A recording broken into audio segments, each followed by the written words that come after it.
wabarakatuh. Waalaikumsalam warahmatullahi Alhamdulillahi rabbil alamin. Arsala rasulahu bil huda wa dinil haq liyuzhirahu ala dini kulli wa kafa billahi shahida. Ashhadu an la ilaha illallah wahdahu la syarika lah. Iyyahu na'budu wa iyyahu nasta'in. Wa ashhadu anna Muhammadan abduhu wa rasuluhu la nabiyya ba'dah.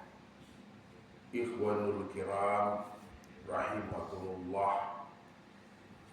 Alhamdulillah, alhamdulillah, alhamdulillah atas segala limpahan nikmat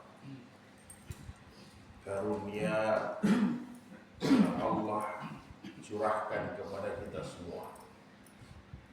Sampai saat ini Allah masih memberikan kita amanah umur yang panjang. Insya Allah dengan sisa umur ini kita manfaatkan, kita gunakan dengan sebaik-baiknya dalam ketaatan, ketakwaan kepada Allah Subhanahu wa taala. Wa tazawwadu fa inna khayra zaddi taqwa fattaquni ya ulil albab. Berbekalah kalian dengan umur yang diberikan Allah, dengan bekal yang sebaik-baiknya, sebanyak-banyaknya. Apa itu? Yang terbaik bekal adalah takwa, kata Allah. Bertakwalah kalian wahai orang-orang yang berakal, yang aku berikan kalian nikmat. Maka saudaraku yang berbahagia, insya Allah kesyukuran kita ini menjadikan kita sebagai hamba-hamba yang syakirin. Karena pada hakikatnya syukur inilah yang kita butuhkan, bukan Allah yang membutuhkan. Man syakara fa innama yashkuru li nafsi wa man kafara fa innallaha ghaniyyun hamid. Bahwa barang siapa yang bersyukur kepadaku, kata Allah, maka itu untuk dirinya nanti di hari kemudian. Dan barang siapa yang kufur, tidak mau memanfaatkan hidupnya ini untuk takwa, untuk taat, maka ingatlah, Allah itu maha kaya, maha terpuji, maha tinggi. Tentunya kita yang akan dapat balasan yang buruk nanti di yaumil qiyamah. Insya Allah kita semua pewaris Jannatul Firdaus. Amin ya rabbal alamin. Kemudian saudara-saudaraku yang berbahagia, bersama-sama kita mengirimkan salam kita, membacakan salawat setiap saat kepada baginda Sayyidina Rasulullah sallallahu alaihi wasallam.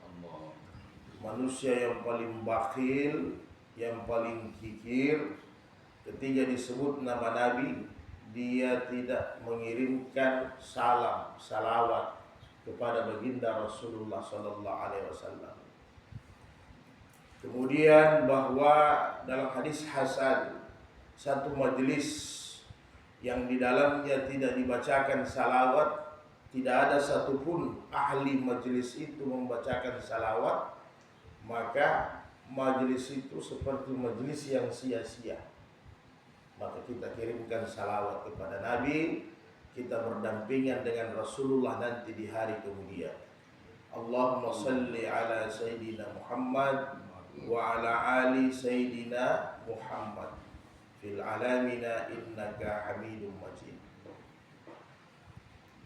Saudaraku yang dirahmati Allah Subhanahu wa taala,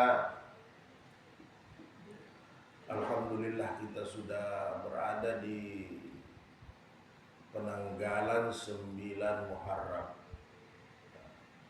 Kita bersyukur yang mana Muharram ini awal daripada tahun baru Hijriah 1448 sekarang tahun ini. Muharram ini, saudaraku yang berbahagia, salah satu bulan-bulan yang dimuliakan. Walaupun semua waktu itu baik bagi orang-orang yang bertakwa. Semua bulan itu baik bagi orang-orang yang bertakwa. Tetapi ada histori yang sangat besar, sehingga Muharram ini termasuk bulan yang mulia, bulan haram. Kalau dalam Al-Quran Allah sering sampaikan, inna iddata syuhuri indallahi isna asyara syahran. Allah itu menciptakan dalam satu tahun itu ketetapan Allah 12 bulan putarannya dalam satu tahun. Maka dari 12 bulan itu fi arbatun hurum, ada 4 bulan yang sangat tinggi nilainya. Artinya bulan itu bulan bonus bagi umat Rasulullah sallallahu alaihi wasallam sesudah Ramadan. Artinya apa? Kata ulama tafsir bahwa inilah kemurahan Allah kepada umat Rasulullah. Tidak hanya di Ramadan bisa kita pacu itu amal saleh, ternyata di luar bulan Ramadan kita bisa tingkatkan dan Allah memberikan bonus-bonus yang sangat tinggi.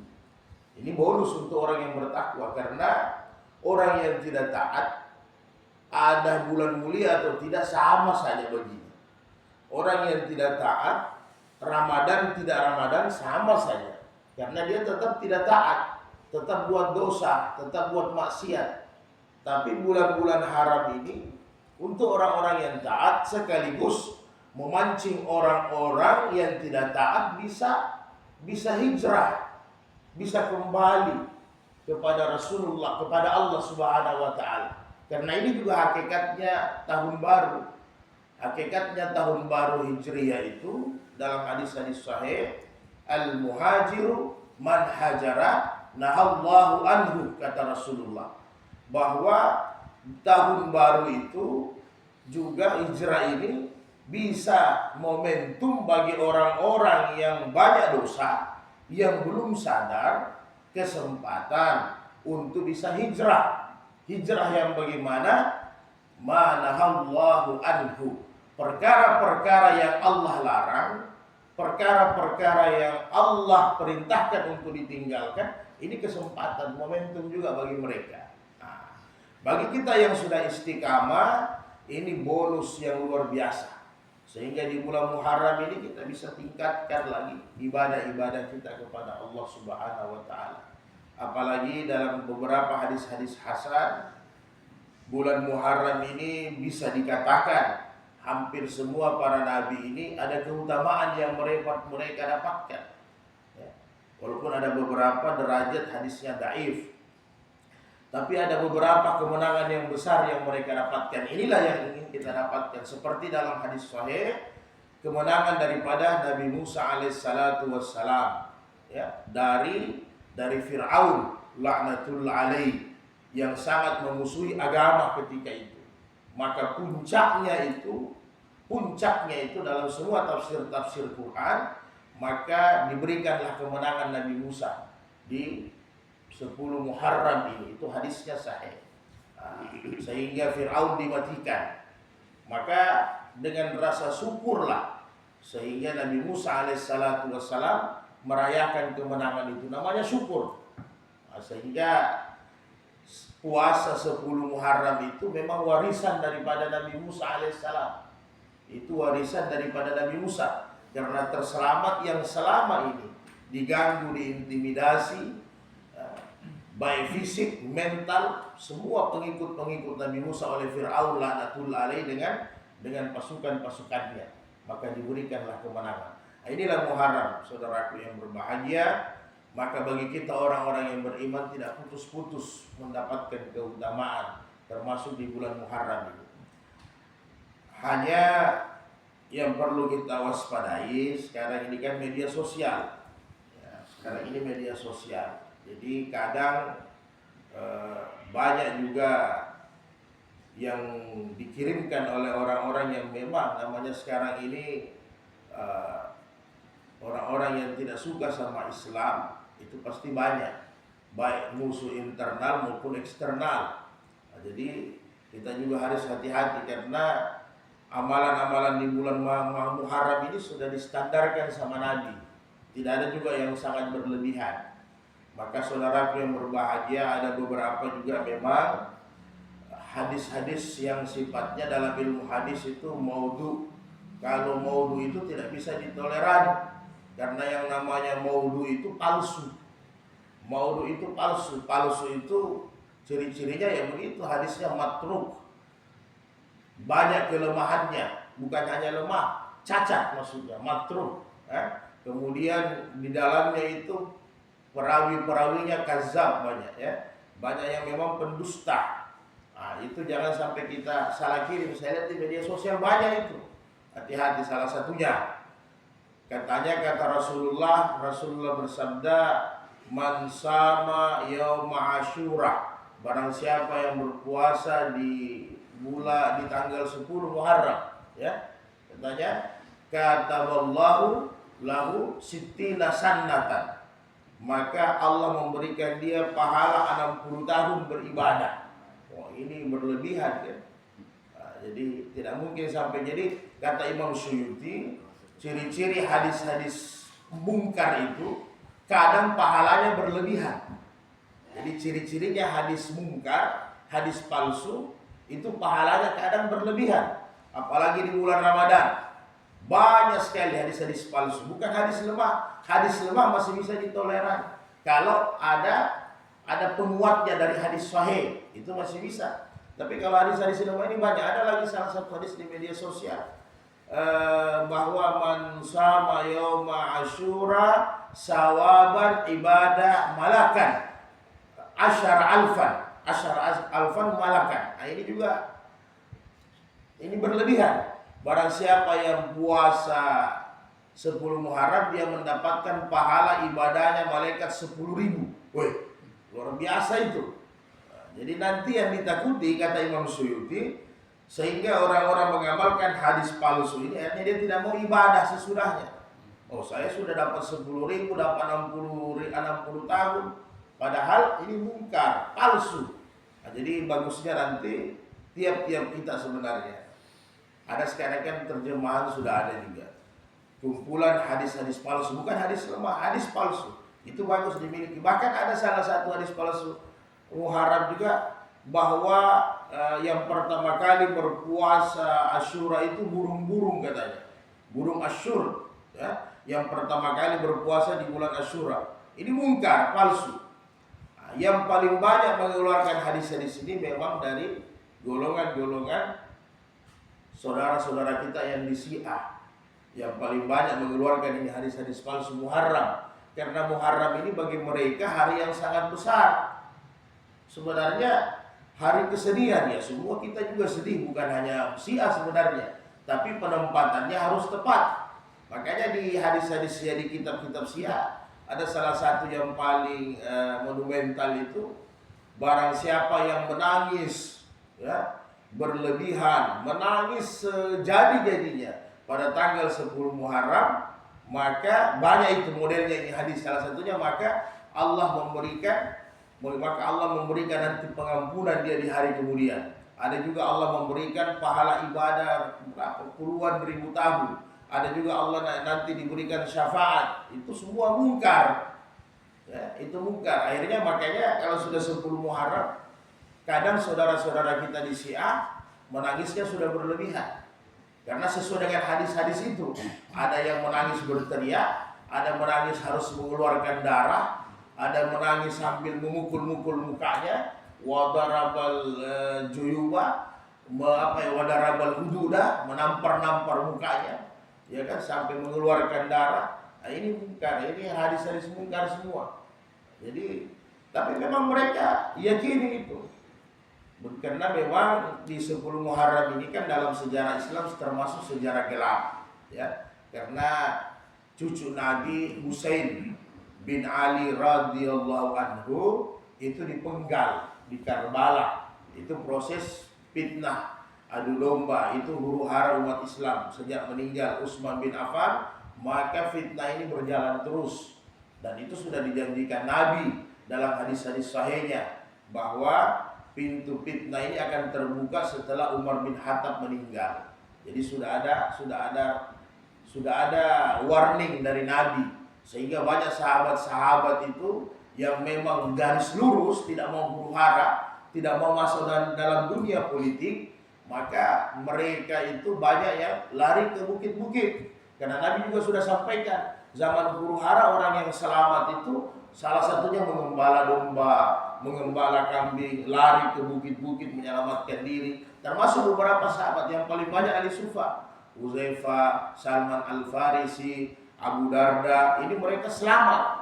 Tidak mau hiruk pikuk dengan politik ini, tidak mau, bukan tidak berpihak, tetapi memang mereka sudah tahu rahasia dari Nabi, mereka sudah tahu. Apalagi Hudzaifah, bahkan Hudzaifah radhiyallahu anhu sebelum Nabi meninggal, Nabi beritahu khusus sama beliau, kurang lebih 80 sampai 90 orang-orang munafik yang hidup di kalangan sahabat. Itu sudah diberitahu sama Nabi.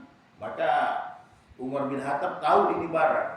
Sehingga kadang Umar bin Khattab penasaran, maka kalau ada orang yang diumumkan meninggal dunia di kalangan sahabat, maka Umar bertanya kepada sahabat, tolong lihat, ada Hudzaifah tidak datang di tempat itu. Kalau Hudzaifah tidak datang, Umar Amir Mukminin tidak datang. Karena Hudzaifah juga tidak mau ungkapkan siapa orang-orang yang munafik yang ditunjuk sama Nabi. Karena Nabi itu ketika hidup sudah tunjuk orang, sudah ada orang yang masuk neraka seperti Abu Jahal dan teman-temannya. Sudah ada orang munafik ditunjuk, sudah ada juga orang yang masuk surga ditunjuk sama Nabi. Termasuk 10 orang sahabat. Jadi sudah ada yang ditunjuk sama Nabi, ini ahli surga, ini ahli munafik, ini ahli neraka. Memang agak repot kalau kita hidup di zaman Nabi itu. Susah, ada bagusnya tapi ada juga tidak bagusnya. Jangan sampai kita diletakkan di kalangan orang-orang munafik pun di hadapan Nabi. Nah, jadi pada tanggal 10 Muharram itulah Husain kena, tapi ingat, semua sahabat bahkan Umar bin Khattab sudah pernah dengar hadis sahihnya Nabi. Ketika Nabi bermain-main dengan dua cucunya Hasan dan Husain. Hasan Husain ini jarak umurnya kan hanya sekitar setahun. Jadi hampir seperti kembar. Nah, jadi ketika dia bermain, maka sahabat-sahabat besar ini sudah pernah dengar, termasuk Umar, Abu Bakar, bahwa saya bermain-main dengan cucu saya ini. Ini cucu saya nanti, ini keduanya memang matinya kurang bagus. Maksudnya bukan kurang bagus amalnya, karena dia meninggal di zaman huru-hara. Sehingga kata Rasulullah banyak di sirah Nabawiyah itu, bahwa kata Nabi, termasuk Hasan ini akan cucu saya nanti mati diracun, satu cucu saya nanti mati dipenggal. Jadi Nabi sudah tahu. Karena memang fitnah sesudah Utsman ini meninggal, berbagai macam fitnah. Berbagai macam fitnah. Karena Nabi sudah sampaikan, seandainya ada Nabi sesudah saya, maka Umar bin Khattab yang akan menjadi Nabi. Karena memang Umar bin Khattab ini benteng dari segala-galanya. Tidak mampu orang-orang munafik pun datang berhadapan dengan Umar, termasuk ahli-ahli Quraisy. Tapi setelah Umar meninggal, maka apa yang terjadi? Pintu fitnah itu terbuka selebar-lebarnya. Tapi alhamdulillah, sahabat-sahabat yang taat sama Nabi banyak diselamatkan. Nah, jadi saudaraku sekalian, itulah yang terjadi hari ini. Kadang sudah terbelah umat Islam. Utamanya terbelah besar itu Syiahnya. Nah, jadi kalau dikatakan Islam ya Islam, tapi banyak penyelewengan. Termasuk hadis-hadis palsu itu. Bahkan ada juga yang populer bahwa mari kita salah yaum Asyura, siapa yang mandi khusus di bulan Asyura kan, begitu nanti Allah bebaskan penyakit selama 1 tahun. Akhirnya nanti pas orang sudah mandi Asyura, terakhir sakit terus 1 tahun, malah tambah stroke. Karena memang tidak ada hubungannya, namanya kita mau sehat ya jaga kesehatan, ada hubungannya dengan mandi itu. Akhirnya banyak sudah menyimpang. Ya, menyimpangnya apa? Ya maaf, ini tugas kita, kewajiban kita untuk menyampaikan, tentunya dengan hikmah, dengan bijaksana disampaikan. Akhirnya mandi jama'i, ya. Jadi mandi jama'i, mandi rame-rame, rombongan. Apakah dipakai di pantai, di sungai, akhirnya di situ zakar wal unsa, laki-laki dengan perempuan mandi bebas, terbuka, sudah terbuka aurat. Itu sudah dosa.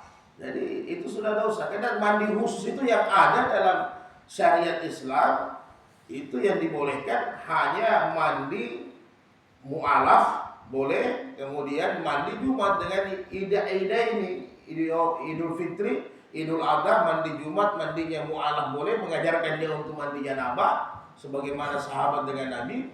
Kemudian ada juga yang ikhtilaf, tapi masih ikhtilaf, masih boleh mandi sesudah memandikan jenazah. Karena sesudah memandikan jenazah itu kadang kita berhadapan dengan tinja, dengan kotorannya jenazah, sehingga memang dibolehkan dalam mazhab Syafi'i, dibolehkan untuk mandi. Hanya itu saja. Selain mandi besar, selain janabah, selain haid, selain nifas. Jadi tidak ada mandi-mandi khusus lagi di bulan Muharram atau mau masuk Ramadan dan sebagainya. Jadi kalau mau ibadah tidak usah dikhususkan. Ya namanya kita mandi harus bersih diri. Kapan saja kita harus bersih diri, bersih dari najis. Kemudian ada juga biasa sering kita dengar siapa yang manik tahala apa bercelak mata bil ismit dengan ismit. Ismit itu celak mata yang batu hitam. Itu nanti matanya tidak buta selama-lamanya.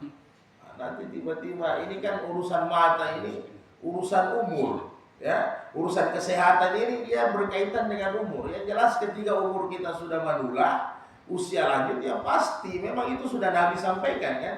Ya namanya umur ini ada kesehatan tubuh ini ada hubungannya dengan usia kita. Makin melemah, tulang-tulang keropos, tinggal kita menjaga kesehatan. Ya namanya menjaga kesehatan ya masing-masing lah. Istilahnya apa pakai secara alami, secara terapi dan sebagainya silahkan, no problem. Tapi yang jelas yang harus kita sadari bahwa setiap usia bertambah tubuh itu akan berkurang karena kata Nabi itu peringatan dari Allah. Ketika kita bersering dengan Allah Mahasan Ta'al Kifasin Hal Uluki, ya Allah sebagaimana kau baguskan saya punya wajah, baguskan saya punya fisik. Dijelaskan sama ulama hadis dalam syarahan. Ya tentunya nanti kalau kita berkaca bercermin, tiba-tiba ada yang sudah keriput sedikit, putih rambut, gigi sudah hilang sedikit, berarti itu peringatan, berarti siap-siap perjalanan menuju ke alam selanjutnya akan kita lanjutkan, kan begitu. Nah, sehingga kadang juga utamanya di kalangan perempuan ya, kita ingatkan juga istri-istri kita, kadang sudah bercermin lihat keriput, sudah macam-macam dipakai, sudah cukur alis, ya, sudah buat potong sana sini modelnya, bahkan sudah banyak operasi kiri kanan. Padahal ini sebenarnya perkara-perkara yang dilarang di dalam agama.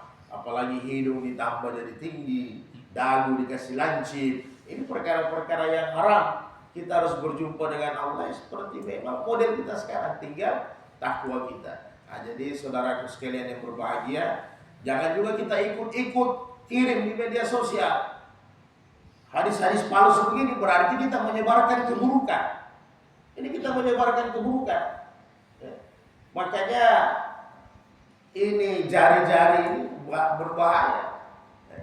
Berbahaya. Memang Nabi sudah janjikan bahwa di akhir zaman nanti yang berkuasa ini, jari-jari ini berkuasa betul. Satu kali kita pijit, satu dunia dalam waktu tidak sampai 5 menit itu terekspos, satu dunia sudah terekspos. Makanya hati-hati. Jadi kalau ada hadis-hadis di media sosial yang sifatnya mungkin spektakuler, luar biasa nilai pahalanya, ditanya-tanya. Nah kalau ada hadis palsunya itu bagus, bisa dibuka-buka. Karena di hadis palsu itu ada beberapa imam sudah susun itu, Imam Suyuti, imam dan yang lain-lain. Itu Imam Nawawi sudah itu khusus hadis palsu, bukan hadis lemah, hadis palsu. Sehingga kita bisa buka babnya. Oh iya betul ini hadis palsu, jangan saya kirim. Bahkan orang yang mengirim itu boleh kita nasihati, Pak, jangan disebarkan karena ini hadisnya palsu. Ini kalau hadis palsu tidak ada pertentangan, tidak ada ikhtilaf di kalangan ulama.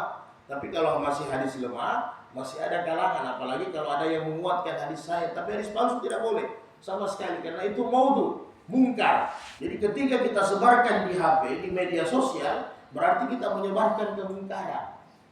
Kita menyebarkan kemungkaran. Jadi jangan sembarang kita mengirim-kirim. Karena sekarang kan banyak yang tidak bertanggung jawab. Asal ada muncul suara, sampaikan hadis yang berlebihan, padahal itu hadis mungkar, maudhu gitu. Tidak bisa kita sebarkan. Ikut kita ikut kita menyebarkan keburukan, kesesatan. Karena hadis mungkar itu kesesatan. Tidak boleh berlebihan. Apa yang diperintahkan Nabi di bulan Asyura secara umum, maka itu yang kita gunakan. Jadi kata Rasulullah dalam hadis-hadis sahih, umpamanya kita mau berpuasa di bulan Muharram, selain Senin Kamis kita mau puasa kita tanpa, silakan. Kita ambil dasar dari hadis yang sahih. Kata Rasulullah dalam hadis sahih Muslim dari Abu Hurairah, anna Rasulullah sallallahu alaihi wasallam adalah Nabi itu di tanggal 10 Asyura dia berpuasa, wa amara siyami, dan dia memerintahkan bagaimana orang berpuasa pada tanggal 10 Muharram. Nah, itu. Kemudian di hadis sahih yang lain juga bahwa Rasulullah bersabda, qala Rasulullah, ini dari Abu Hurairah juga di Sahih Muslim, Bukhari muttafaqun alaih, afdalus siyam ba'da siyamur Ramadan itu as-saumur syahrul Muharram. Jadi puasa yang termulia, yang tertinggi sesudah puasa Ramadan itu adalah puasa Muharram pada tanggal 10. Puasa Muharram. Jadi Imam Nawawi menjelaskan puasa Muharram artinya siapa saja yang mau berpuasa di bulan Muharram pakai landasan hadis ini. Oh, saya mau puasa tanggal 1, landasannya hadis ini. Mau puasa lagi tanggal 10, landasannya hadis ini. Karena apa? Nabi berpuasa dan Nabi sudah menyampaikan sebelum ada puasa Syawal, Nabi sudah sampaikan bahwa yang afdal puasa sesudah Ramadan adalah puasa Syahrul Muharram. Wa afdalus salat ba'dal maktubati, dan salat yang tinggi nilainya sesudah salat wajib itu as-salatul lail, salat malam. Jadi jangan sampai kita juga dengar pertentangan, Syawal yang paling tinggi. Ya, sesudah Syawal muncul, Ramadan muncul, maka puasa Muharram sudah tidak ada. Jadi sesudah ketika Nabi laksanakan puasa Muharram, itu belum ada perintah, sebelum tahun 2 Hijriah, belum ada surat Al-Baqarah 183 turun, maka Nabi biasakan puasa Muharram lebih banyak. Maka ketika Nabi sudah ada perintah puasa Ramadan 1 bulan, maka kata Nabi, siapa yang mau puasa silahkan, siapa yang tidak mau puasa silahkan. Jadi sifatnya sudah menjadi sunnah, sehingga dirangkum oleh ulama hadis, sesudah Ramadan yang paling tinggi pahalanya adalah Syawal, karena dia mengikuti puasa Ramadan. Seperti mana salat sunat yang tertinggi sesudah ada salat fardu, ada salat rawatib, maka salat sunat yang tertinggi adalah rawatib, karena dia puas salat yang mengikuti salat fardu bersamaan. Nah, kira-kira begitu saudara-saudara sekalian. Jadi mudah-mudahan Allah Subhanahu wa taala berikan kita kekuatan, ya. Kekuatan untuk senantiasa haus untuk beramal saleh, tentunya dengan cara-cara yang benar. Ya, itu tugas kita, tanggung jawab kita semua. Nah, kita miris kan sudah untung zalzalanya, gempanya ini bukan gempa kiamat. Bahkan di MKJ itu sebenarnya sudah 1000 kali, ya. Ada mungkin ada yang kita rasa berarti mungkin 1 koma skala ini tidak terasa. Tapi ternyata catatan BMKG, gempa yang kita sudah rasakan ini sudah 1000 kali, Pak. Jadi sudah luar biasa, hanya separuh kita tidak rasa. Nah, ini sudah selesai lagi satu. Apakah ada hubungannya? Ya, semua ada. Ini dibuat lagi, dikumpul. Yang saya agak bingung, ada lagi musyawarah baru-baru. Sebenarnya kita ada dapat undangan juga. Saya dari Amal Jariah ada dapat undangan, tapi kita tidak hadir. Tapi memang aneh sebenarnya, ya. Ada lagi dikumpul rapat musyawarah, majelis ulama, tokoh agama, tokoh masyarakat, kemudian ormas, kemudian kerukunan anak. Ya kan? Ini kan baru-baru sudah ada. Jadi fatwa bersama katanya. Kenapa takut sekali? Apa ada unsur uangnya atau apa? Takut sekali kita katakan itu syirik. Ya, takut sekali kita katakan itu syirik. Padahal pertanggungjawaban kita nanti di hari kemudian. Baru yang susahnya kita sekarang, tokoh ketua adat se-Sulawesi Tengah itu miris. Artinya kami pun pernah belajar sama beliau waktu masih di Al-Herat, sempat belajar. Itu yang ketuanya sekarang. Jadi imam besarnya Masjid Raya. Kok takut sekali dia sampaikan, dia anggota majelis ulama juga tapi ketua adat. Nanti kita cek-cek, oh iya ternyata kerukunan adat ini ada anggaran juga, ada APBD kita keluar. Sudah. Kalau sudah urusan APBD Ustaz Mahmud ya memang orang sudah takut. Ini kan urusan dompet kan. Sudah ada APBD di situ. Jadi sudah seperti majelis ulama, sudah seperti Basnas. Jadi ada dana hibah juga yang masuk ternyata di situ. Jadi ya sudah. Kalau itu sudah susah, operasionalnya pasti tinggi. Jangan. Jadi sehingga biar orang-orang yang beragama ditaruh di situ berat sekali mulutnya. Kapankah bisa kita kawinkan antara adat dengan agama? Tidak mungkin. Tidak akan pernah ketemu. Karena tujuannya agama turun memang sebenarnya kata kasarnya untuk habiskan ini adat, budaya. Ya kan? Oh kita mau disinkronkan sampai kapanpun tidak bisa. Kecuali kata-kata saja. Oh ini tidak bisa.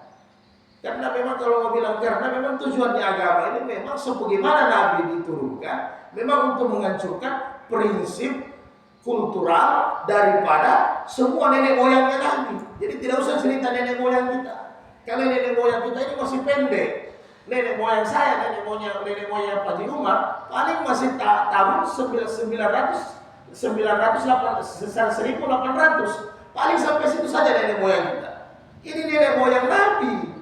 Nenek moyang Nabi ini memang semua aturan-aturannya itu harus dihancurkan, dimusnahkan. Yang wujud fisiknya itu 360 patung yang ada di Ka'bah. Memang Nabi tidak hancurkan, tapi yang mau dihancurkan adalah hati-hatinya mereka. Ini tidak. Sudah Nabi upaya untuk hilangkan, kita munculkan lagi dengan alasan kearifan sosial, kearifan budaya atau kearifan apa lokal, ya. Tidak bisa, tidak akan pernah sinkron itu. Bahkan sebenarnya tugasnya pemangku adat ini sebenarnya menjelaskan lebih detail. Karena ini kerjasama dengan majelis ulama, dijelaskan dengan detail. Begini. Yang mana yang bisa, ya yang memang ditolerir oleh agama dan itu sedikit sekali. Jadi kalau sudah bilang, oh ini acara yang lucunya disampaikan acara syukuran, baru diputus putusan bersama. Dewan Adat Majelis Ulama dengan diputus putusan bersama, fatwa bersama katanya. Fatwanya adalah jangan sampai adat budaya merusak agama. Tidak mungkin. Yang namanya ketika kita munculkan adat, pasti agama itu terganggu. Oh tidak ada hubungan dengan niat, mustahil. Karena tujuan acara kita mau minta hujan. Sudah ada tata cara minta hujan yang diajarkan Nabi. Kenapa kita mau tidak pakai? Kalau mau minta hujan berarti mungkin kita banyak dosa. Ya, banyak dosa kumpul di tanah lapang, banyak istighfar, sembahyang 2 rakaat, berdoa, bersedekah. Ya, kan begitu dinasehati. Bukan kita kembangkan hal-hal yang sifatnya syirik. Padahal kita sadar itu sebenarnya. Wa ma yusyrik billah faqad man iftara isman azima. Siapa yang syirik kepada Allah itu dosa yang sebesar-besar dosa. Inna syirka la zulmun azim. Bahwa kesyirikan itu adalah kezaliman yang paling besar. Dan itu sudah jelas. Innallaha yaghfiru an yushraka bihi. Allah tidak ampuni dosa syirik. Allah tidak ampuni. Allah ampuni selain syirik, itu pun harus taubat. Jadi bagaimana dengan syirik? Maka dijelaskan ulama tafsir. Yang tidak Allah ampuni orang dosa syirik adalah orang yang sudah berikrar la ilaha illallah Muhammadar Rasulullah. Dia sudah ikrar. Jadi kalau orang-orang yang buat syirik dia non muslim, saudara-saudara kita yang tidak ikrar syahadat, tidak ada masalah. Dan memang ajaran mereka kan, tidak usah saudara kita umpamanya di Nasrani. Jadi tidak usah buat ritual banyak-banyak. Memang sistem ketuhanan mereka saja sudah syirik. Menurut kita punya akidah. Begitu juga Yahudi, Nasrani, memang sudah syirik. Jadi saudara kita di non muslim, mereka lakukan kegiatan-kegiatan itu tidak ada masalah bagi mereka, karena memang struktur ketuhanan mereka sudah salah. Menurut kita Islam, kita tidak boleh. Maka kata ahli tafsir, yang tidak diampuni dosanya ini adalah orang yang sudah bersyahadat kita ini Islam, apalagi kita ini Islam dari kandungan ibu kita. Ya. Maka kemudian kita lakukan syirik, ini bahaya. Karena yang Allah paling marah adalah yang dosa. Kenapa syirik itu? Kata ulama tafsir, kenapa syirik itu dosa besar? Karena membuat Allah cemburu. Jadi hanya Allah yang bisa cemburu. Jadi bagaimana kalau kita suami cemburu sama istri kita? Begitulah kira-kira. Nah itu mutlak, tidak boleh kita tidak ada tawar-menawar yang perkara syirik. Jadi sebenarnya apa sih susahnya lidah kita sampaikan? Itu syirik. Itu kemungkaran. Itu sebenarnya kita sampaikan. Tidak usah terlalu banyak ditafsir. Karena sudah ada semua aturan-aturan. Demikian saudara yang berbahagia. Mudah-mudahan besok 10 Muharram memang ada juga dalam hadis saya kita boleh berpuasa tasyuwa di tanggal 9, 10. Tapi kegiatannya Haji Nasir ini memang artinya puasanya ada program-program yang sudah tetap. Tapi untung tidak berhadapan dengan 10 Muharram, tidak berhadapan dengan hari Rabu ya. Jadi saya tanya semalam berarti kita buka puasa? Oh tidak, tetap makan sarapan kita sama-sama. Oke, yang mudah-mudahan besok tanggal 10 Muharram kita berpuasa sama-sama. Kita buka bersama-sama lagi. Nanti Bapak Tua kita tambah menunya. Mungkin kita bikin contoh, tambah menu contoh, jadi supaya tidak terlalu kolesterol. Demikian saudara yang berbahagia, sehat selalu semua. Insya Allah kita bukan hanya duduk-duduk di Masjidul Iman, kita nanti duduk di surganya Allah nanti di hari kemudian. Amin. Amin ya rabbal alamin. Allah musta'an. Al-afwa minkum. Ana uhibbuka jami'an fillah. Subhanallah bihamdi, subhanallah bihamdika. Asyhadu an la ilaha illa anta nastaghfiruka wa natubu ilaik. Subhana rabbika rabbil izzati amma yasifun. Wassalamun alal mursalin. Alhamdulillahi rabbil alamin. Summa assalamualaikum warahmatullahi wabarakatuh.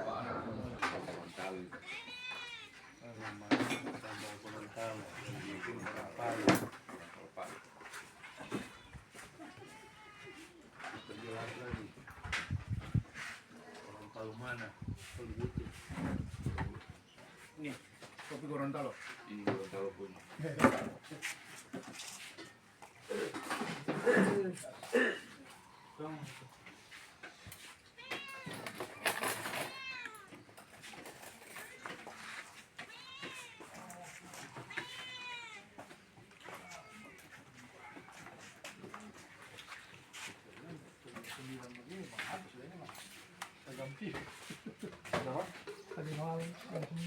Kan bilangnya habis Isa. Saya tunggu sampai jam berapa? 10. Apa saya kalau sudah jam 9 ke atas, setengah saya. Sama. Sudah lah saya.